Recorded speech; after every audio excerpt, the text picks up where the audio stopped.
Okay, today it's March the 21st, the day after the equinox. So I'm going to do a garden update. This is my little salad bar herb garden. So I have bay in a pot that was donated, sage, parsley, some walking onions, there's some oregano just coming back there, and then behind there are some swede that I planted before the winter that may or may not come back. A few red cabbages that I planted before the winter. Down there is my edible hedge. So at the moment I've got a gooseberry and a blackcurrant, and then further down there are raspberry canes underplanted at this end with strawberries, and it will be underplanted at the bottom end with mushrooms when I organise the wood chip. So we'll carry on along our little salad bar. We've got some claytonia there that's looking a bit worse for wear. It's been there all winter. Some bunching onions, some sorrel that's coming back after the winter. Didn't do very well outside. I might put some of that in the polytunnel. There's a little thyme plant there that we brought back from France, and there's another little thyme plant there that we brought back from France. The rosemary unfortunately didn't make it, it died.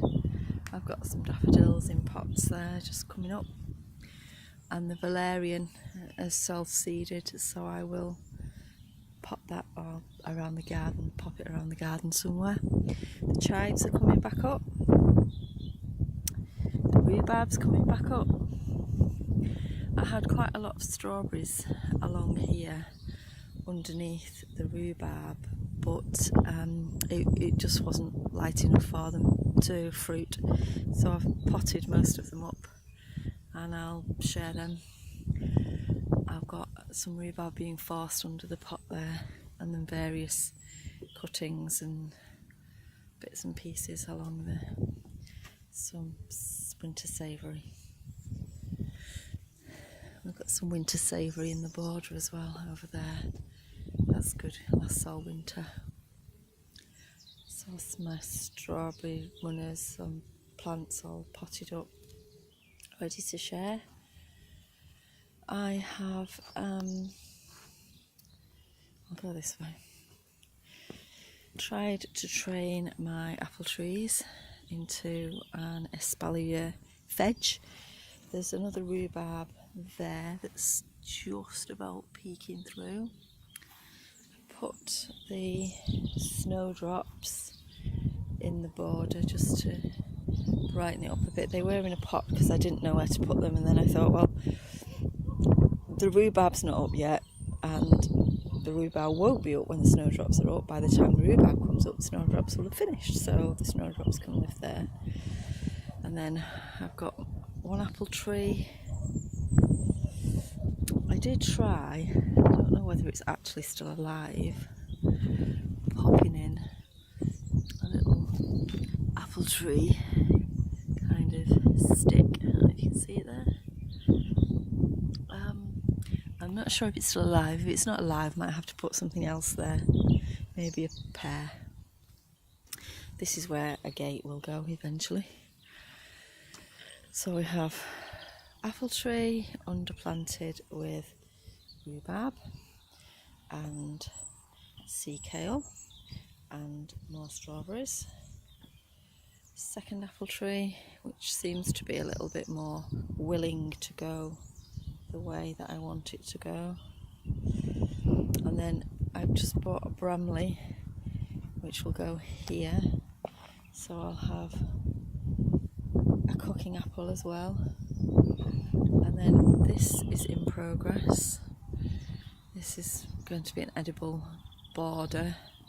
It was just random shrubs, and there's a conifer that I've started cutting down, but I haven't finished. There's a forsythia bush which I think I'll leave, I'll just keep it trimmed. And then some other shrub that I can't remember the name of that's really prickly, so I've cut that right back, and I've planted another apple tree there that was donated, so we're going to have plenty of apples, I think. This is just like a reclaimed path.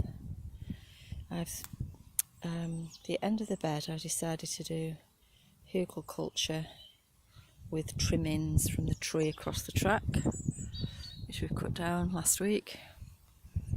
So we'll get some manure from the farm later. I'll go down the bottom and you can probably see it better.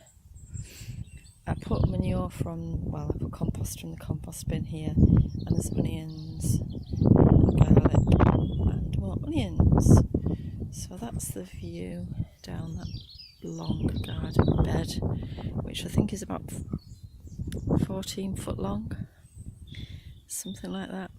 And then I'll have the border next to the polytunnel as well, and at the moment that's just waiting to be planted. There's some donkey manure from my friend who works the donkeys on the beach just there, but this is just garden soil which is very heavy in clay, so I shall be putting some more manure on there.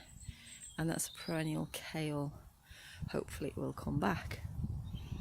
And there's some little garlics that were just volunteers that I found growing in the compost, so I put them in. And then the weed suppressant will come up, and we'll plant some plants alongside the polytunnel as well. I'll just go around the side of the polytunnel and show you the raspberry canes. There's just some daylilies in pots because I don't know how to put them at the moment, so they're just in pots. And some extra raspberry canes at the bottom in pots, waiting. Next door's cherry tree.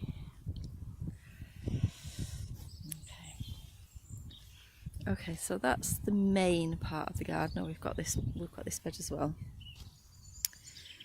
which has got shallots, garlic, lettuce, cauliflower and kale.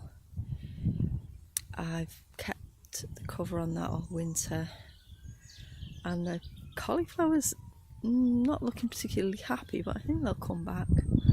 We have had some very unseasonably late snow this year, and then this bit here will be another little bed when I get myself organised. And in the pots are tulips that we got from Amsterdam, and our little bird feeder that's on a bit of an angle today. Never mind. Okay, so I shall break off here and then I'll talk through some other bits in the garden, and I may put them all together or I may put them in separate videos. I'll do a polytunnel video as well at some point.